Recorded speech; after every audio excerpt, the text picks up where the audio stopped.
Olá, boa noite. Você já acreditou em uma notícia e depois descobriu que era falsa? No Jornal da UFO de hoje vamos falar sobre fake news. O que diz a legislação sobre quem produz e compartilha informação falsa? O que as empresas podem fazer para preservar a reputação diante das fake news? Ficou interessado no tema? Então acompanhe agora o Jornal da UFO.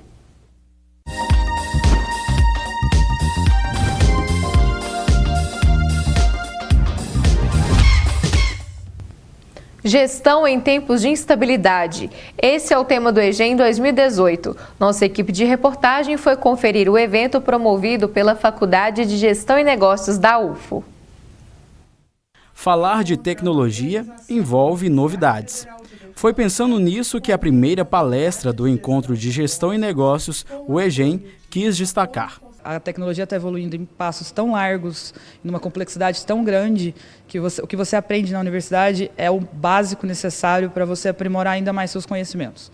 Então, acabar a universidade não basta. Você tem que sair daqui querendo aprender mais, estudar mais, ler mais e aprender com métodos não tradicionais. Além de deixar o público informado sobre o cenário tecnológico, as palestras do EGEM serviram também para mostrar que é possível ganhar dinheiro com a inovação. A tecnologia ela está aí, é matemática no final das contas, né? É uma matemática que vai se aprimorando na computação, na engenharia, né? Isso está passando para todas as ciências, né? A medicina usa isso, o direito usa isso, o jornalismo usa isso. Aqui estamos, né? E tudo através da tecnologia.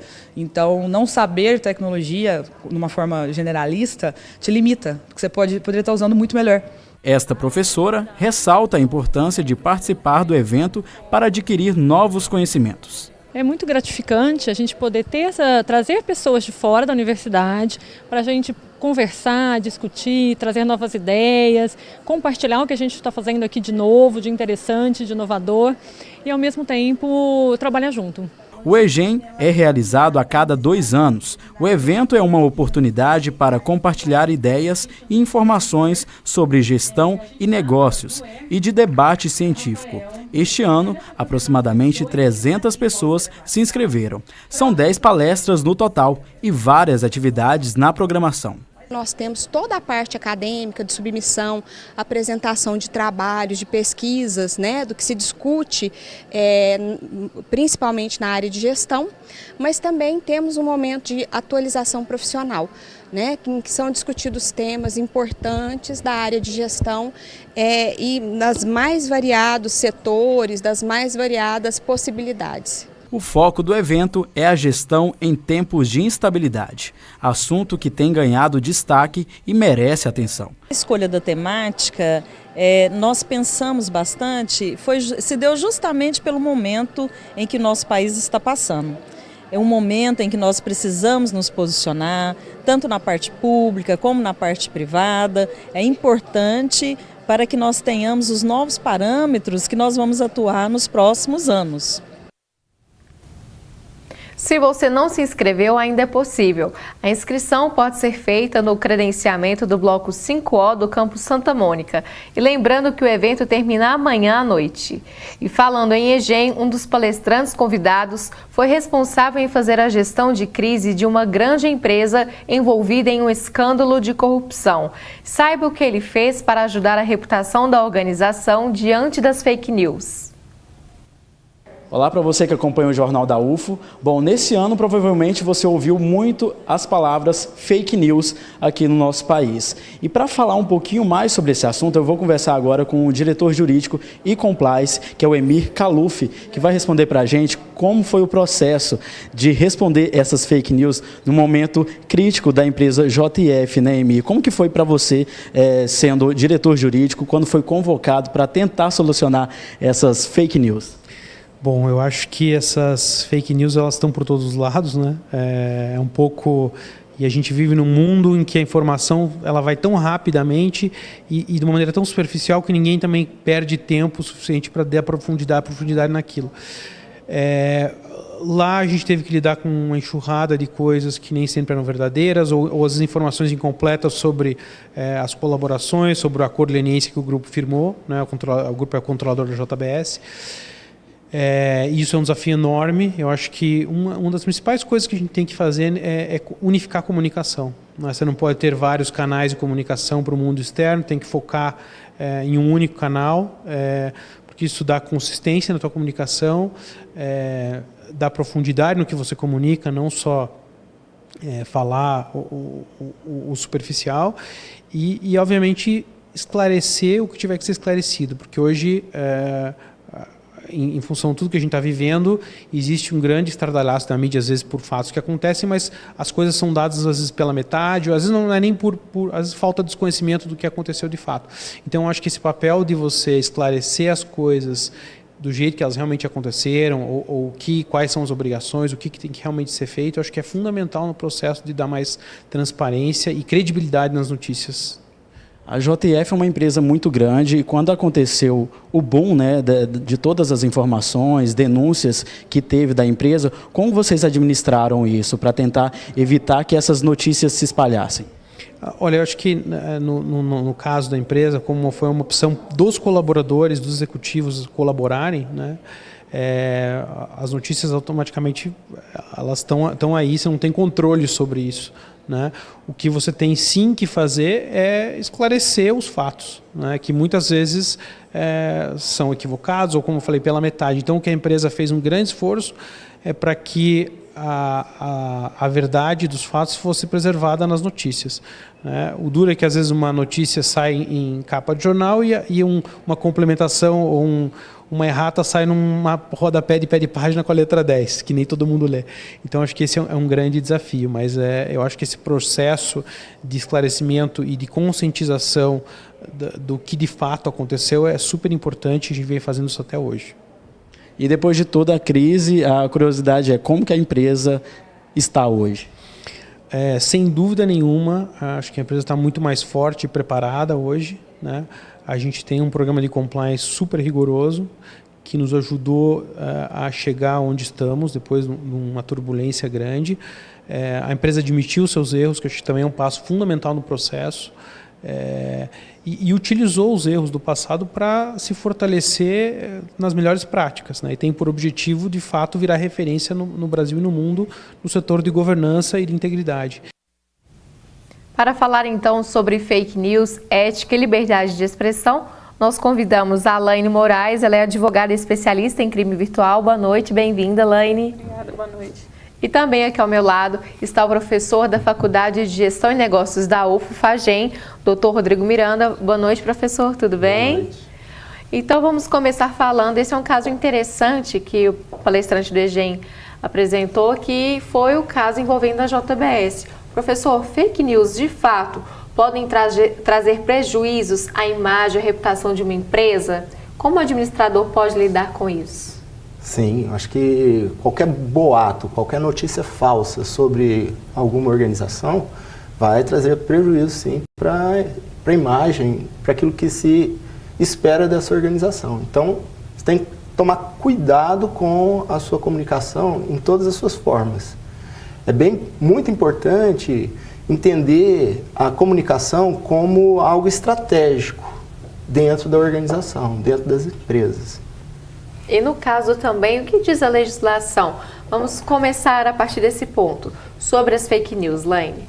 Bom, primeiro a gente tem que entender o que é fake news. A fake news ela pode ser tanto uma notícia falsa, como uma meia-verdade, ou seja, tem um fato que realmente aquele fato aconteceu, mas não foi muito bem daquele jeito. Então as pessoas pegam algo que aconteceu e distorce esse algo. Então a legislação, ela pode ser uma legislação trabalhista. Então, se por exemplo uma pessoa ela começa a criar inverdades ou distorcendo a verdade de dentro de uma empresa, ela pode sim ser demitida, inclusive por justa causa. Temos uma legislação criminal porque, dependendo do tipo de inverdade ou de distorção que essa pessoa pode fazer, ela pode estar cometendo um crime contra uma outra pessoa, contra a dignidade da pessoa humana. Pode ser um crime de racismo, pode ser um crime de regionalismo, pode ser um crime contra a honra, que afeta diretamente uma outra pessoa. Então, isso se enquadra nesses crimes já existentes no nosso Código Penal, como também pode ser um ilícito civil, ou seja, às vezes não é um crime na terminologia técnica, mas se atingiu, afetou, prejudicou um terceiro aquele determinado fato, isso é um ilícito civil. Como ilícito civil, ela pode ser responsabilizada a pagar tanto os danos morais, como também um eventual prejuízo que a pessoa teve, que são os lucros cessantes. Então tem que tomar muito cuidado na hora de divulgar uma informação, seja falsa, seja uma informação distorcida.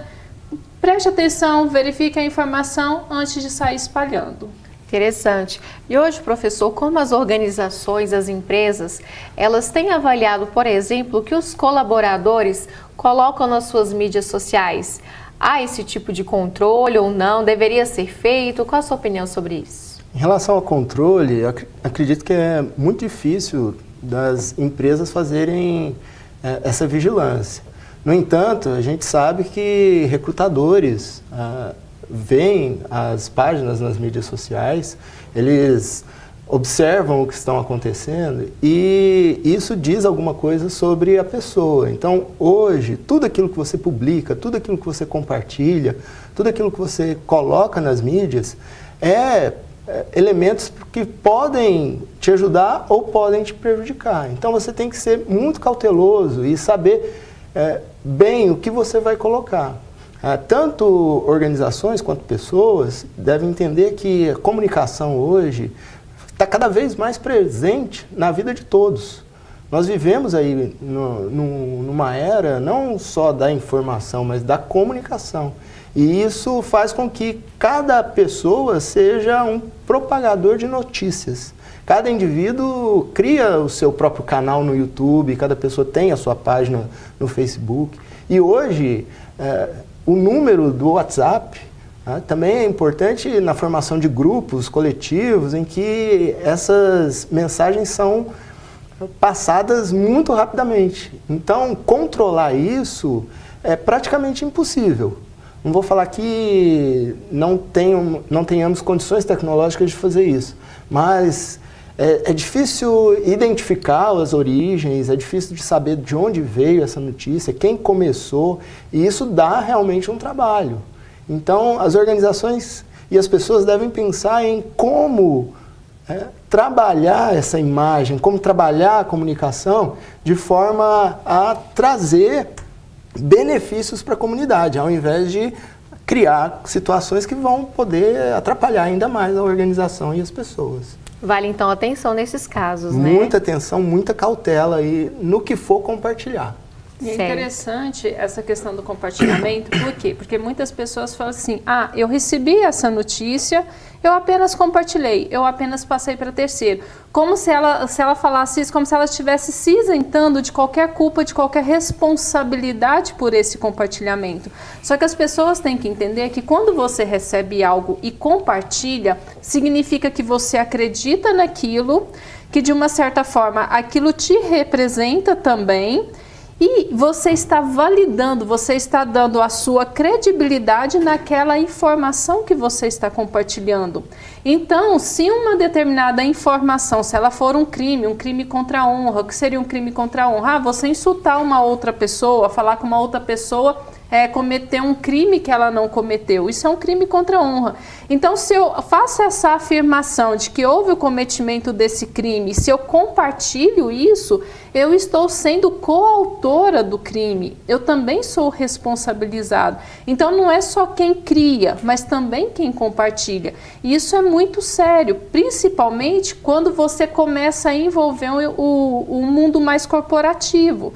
Por quê? Porque você está prejudicando uma determinada marca, você está prejudicando a economia, a estrutura da economia, e isso pode, assim, causar prejuízos enormes, tanto para a empresa como para a economia de um modo geral, e as pessoas às vezes não percebem isso.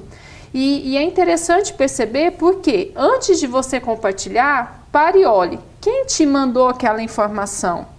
Porque sempre uma informação que você recebe, alguém vai ganhar por trás. Então você tem que saber o motivo daquela informação ter chegado em você e procurar para saber a veracidade para somente então você compartilhar. Certo. Daqui a pouco, então, a gente continua nesse assunto. Hoje, terça-feira, é dia do mercado de trabalho. Vamos conferir as vagas oferecidas pelo Cine Uberlândia.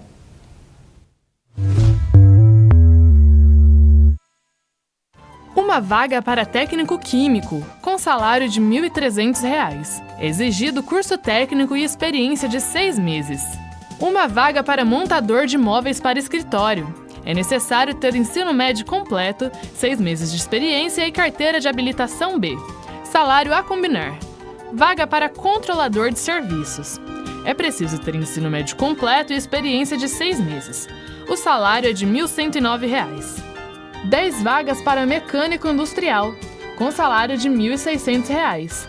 Necessário ter experiência de 6 meses, carteira de habilitação B e ensino médio completo. Também tem 10 vagas para soldador, salário de R$ 1.900. Precisa ter experiência de 6 meses e ensino médio completo. Será que as pessoas têm o hábito de checar a fonte da informação?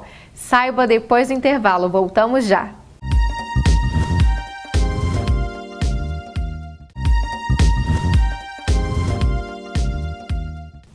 Estamos de volta e agora vamos conferir a previsão do tempo.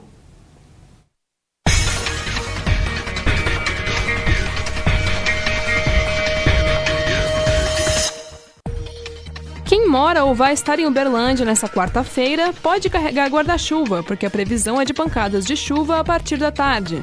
A temperatura fica entre 20 e 31 graus. Em Patos de Minas também deve chover depois do almoço, mínima de 20 e máxima de 31 graus. Em Monte Carmelo, a chuva vem a qualquer hora do dia e pode ser forte, acompanhada de trovoadas. Faz no mínimo 20 e no máximo 30 graus. Ituiutaba deve estar um pouco mais quente. A temperatura pode chegar a 33 graus, com mínima de 23. À tarde, pancadas de chuva. Em Araguari, pode chover a qualquer hora do dia, mínima de 20 e máxima de 29 graus. Você já compartilhou notícia falsa sem saber? Como identificar uma fake news? Confira. Fake news, em português, notícia falsa. Garanto que você já ouviu muito essas duas palavras neste ano, não é mesmo? Elas parecem ser tão inofensivas, mas causam ou podem causar um estrago enorme. E tudo pode começar com uma simples mensagem de aplicativo no WhatsApp. A famosa corrente que vai se espalhando de grupo em grupo até ganhar uma grande proporção.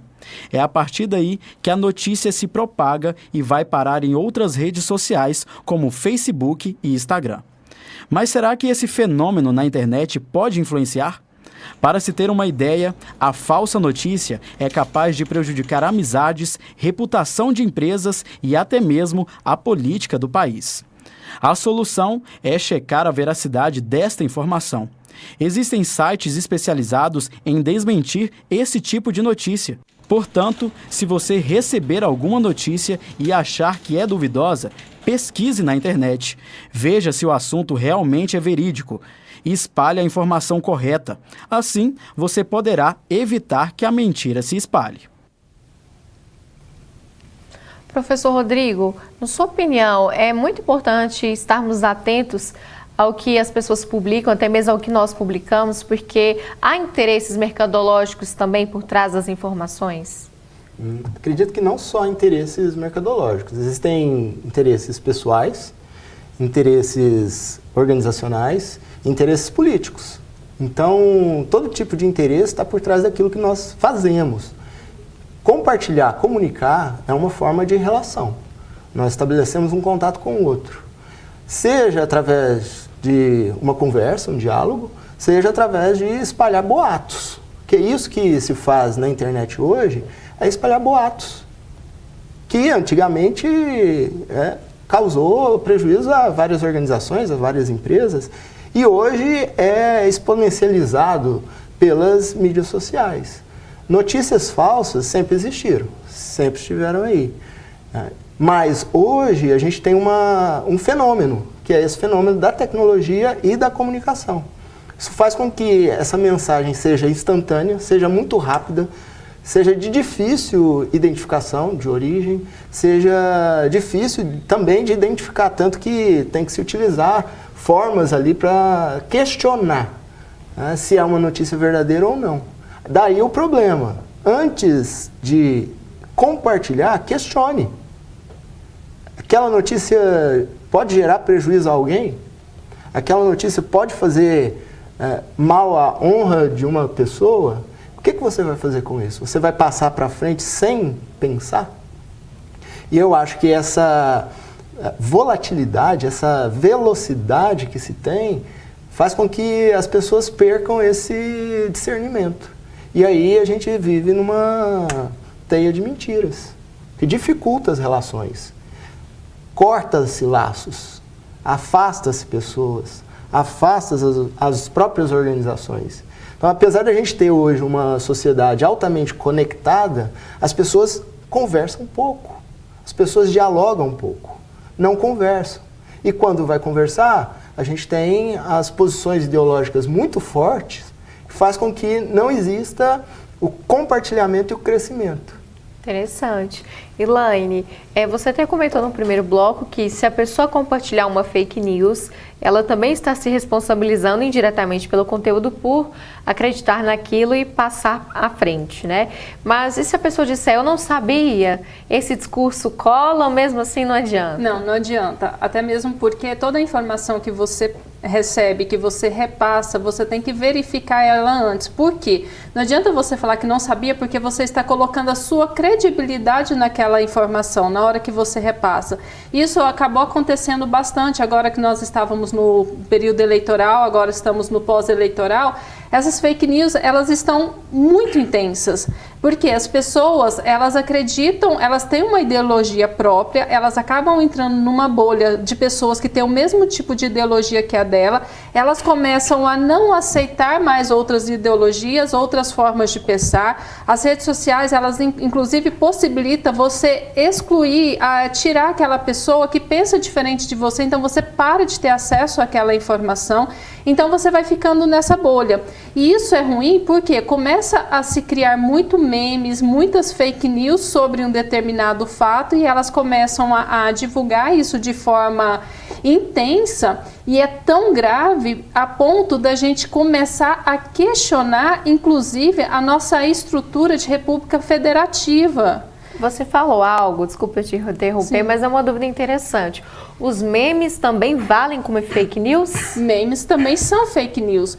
E alguns memes, inclusive, eles são crimes. Por quê? Porque eles atacam, às vezes, a honra, às vezes são memes extremamente preconceituosos, às vezes são memes que incentivam outras pessoas a cometerem determinados crimes, que incentivam a atacar as pessoas. E isso é muito grave. E você começa a criar uma sociedade que tem medo, uma sociedade que não sabe o que é mais uma informação correta, porque um dos grandes problemas da fake news é você colocar uma enxurrada de informação sobre as pessoas e as pessoas começarem a não dar conta mais de filtrar essas informações. E começa a ter uma sociedade paranoica em cima dessas fake news. E isso prejudica o nosso Estado democrático, isso prejudica a nossa república e começa a fazer com que as pessoas, inclusive, comecem a questionar a nossa Constituição da República Federativa do Brasil e a todos os nossos princípios que envolvem os direitos humanos. Isso é muito grave, esse tipo de notícia.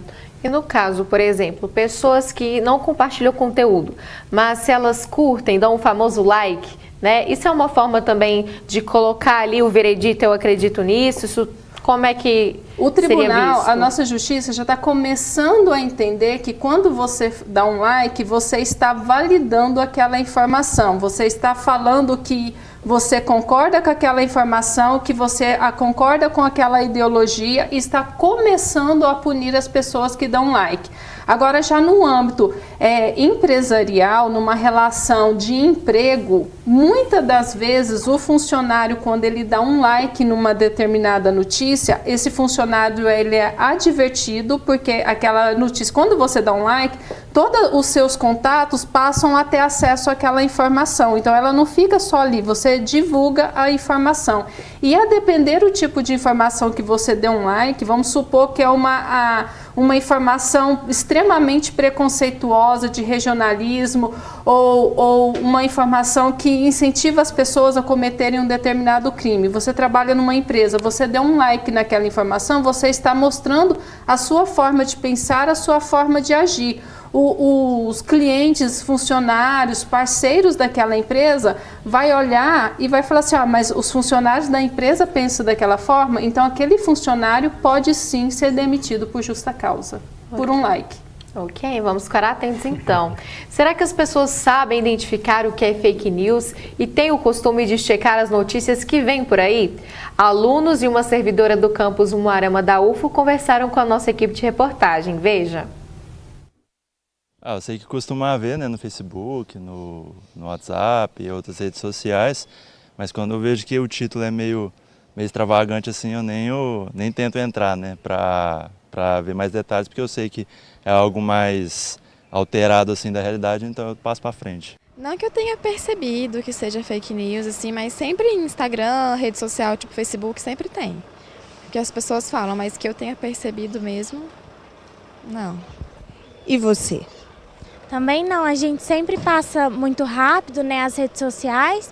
Não que eu tenha percebido também, mas como a gente já ouviu falar que tem, é possível que a gente tenha visto sim, mas passou despercebido. E você sabe algumas pistas para identificar quando é fake news e quando não é? Não. Geralmente eu pesquiso antes de confirmar ou repassar a mensagem que eu recebi. É através da pesquisa mesmo, para ver se é verdadeiro ou não. Rodrigo, agora há pouco a Laine comentou essa questão que as organizações e as empresas estão de olho também, não só no que as pessoas publicam, compartilham, mas no que elas curtem. Isso é uma preocupação? Sim, é uma preocupação. E a gente não pode pensar que as pessoas não fiscalizam, elas olham, elas vigiam, elas também observam o que está acontecendo. Então, casos aí de pessoas que dão uma opinião favorável ao preconceito, né? Uma outra pessoa vai, comenta aquilo ali e manda para o departamento de RH. Essa pessoa está aí no seu corpo de funcionários, e ela pensa realmente desse jeito e a empresa também pensa assim. É possível ter até mesmo demissões, dependendo da situação? Sim, claro. A pessoa passa a ser questionada por aquilo que ela fez. Então, a gente tem que ver que tudo aquilo que a gente coloca, tudo aquilo que a gente publica, é passível de questionamento. A gente vê, principalmente a juventude, né, o pessoal mais jovem e tal, compartilhando as baladas, as festas e as bebedeiras e tal. E a gente pensa assim, mas esse aluno não devia estar na aula, ele não devia estar estudando, ele não devia estar fazendo outras atividades ali naquele momento em que ele divulga aquela informação. Então isso tudo passa a ser público. A partir do momento que está numa mídia social, publicar-se, ela está gerando ali provas, elementos contra ela mesma. Então, novamente, muita cautela a respeito de tudo que você publica, a respeito de tudo que você faz. Tá? Mas a gente tem que entender que isso faz parte da nossa interação hoje. E que para as organizações, tudo pode ser utilizado. Né? Certo.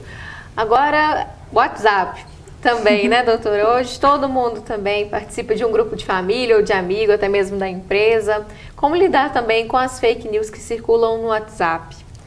O WhatsApp é extremamente complicado. Primeiro, se você utiliza o WhatsApp para negócio, que é um WhatsApp da empresa, a primeira coisa, tente focar somente em assuntos da empresa. Evita colocar alguma postagem, algum comentário que não tenha a ver com aquela relação ali de trabalho. Agora, o WhatsApp de amigos, o WhatsApp de grupos da escola, isso é um pouco mais complicado, porque geralmente as informações são mais livres e as pessoas acham engraçadinhos, bonitinhos e sai divulgando, não verifica e começa a surgir atritos dentro desses grupos. Por quê? Porque existem vários tipos de ideologia e as pessoas no WhatsApp, elas são muito contundentes. Às vezes elas não percebem a forma agressiva com que aquela informação ela chega no outro que está recebendo e aí começa a surgir conflitos dentro do WhatsApp. E tem que tomar cuidado, por quê? Porque não é crime só colocar nas redes sociais, também divulgar isso por WhatsApp é crime. E é fácil identificar, até mais fácil do que nas redes sociais, porque quando você divulga, está o seu número de telefone ali. Então, é muito mais fácil comprovar a autoria ou, pelo menos, quem está fazendo a propagação daquela informação. Então, as pessoas têm que tomar muito cuidado com essas divulgações. Agora, falando mais da parte da legislação em si, embora não haja uma específica sobre fake news ainda, se a pessoa ela compartilha e passa mensagens falsas, ela pode ser multada, punida? De que forma? Quais seriam as sanções? Não tem uma multa específica, mas existem crimes. Por exemplo, no período eleitoral existem crimes eleitorais. Então a pessoa pode ser punida com base na legislação eleitoral. Fora desse período eleitoral, se ela estiver compartilhando algo que seja um crime contra a honra, um racismo, um preconceito, dentre vários outros crimes, ela pode ser punida criminalmente. Então, nesse caso, ela pode ser presa pelo cometimento daquele crime. Além da punição penal, também existe a punição civil. Então, vai se apurar o tipo de informação que foi colocado, se agrediu aquela pessoa, se agrediu uma empresa, a imagem de uma empresa. Então, vai ser apurado ali no fato e tem os danos morais. Então, ela vai pagar uma indenização por danos morais e, dependendo do tipo, a gravidade que seja, principalmente se for numa empresa, vai se verificar o que a empresa teve de prejuízo com aquela informação. Conseguindo quantificar o prejuízo, a pessoa ela é responsável sim a fazer o pagamento desse prejuízo que a empresa teve. E quando eu digo empresa, não necessariamente precisa ser uma grande corporação. Pode ser um profissional autônomo que sei lá, vende um salgadinho, vende um chocolate, mas alguém de repente começa a divulgar que o chocolate da pessoa é mal feito, que tem bichinhos ali dentro, enfim, acaba com a imagem do negócio da pessoa. Isso tudo a pessoa consegue entrar na justiça e conseguir uma indenização por causa desses problemas que ela teve. Ok. Infelizmente, nosso tempo chegou ao fim. É um assunto tão interessante, com certeza poderíamos falar muito mais sobre ele. Professor Rodrigo, obrigada pela presença aqui no Jornal da UFO. Eu que agradeço. Certo. E uma boa noite também, Laine. Obrigada pelas informações. Eu que agradeço também. Para você, então, uma excelente noite. Obrigada pela companhia. Te espero amanhã, no mesmo horário, às 7 da noite, aqui no Jornal da UFO.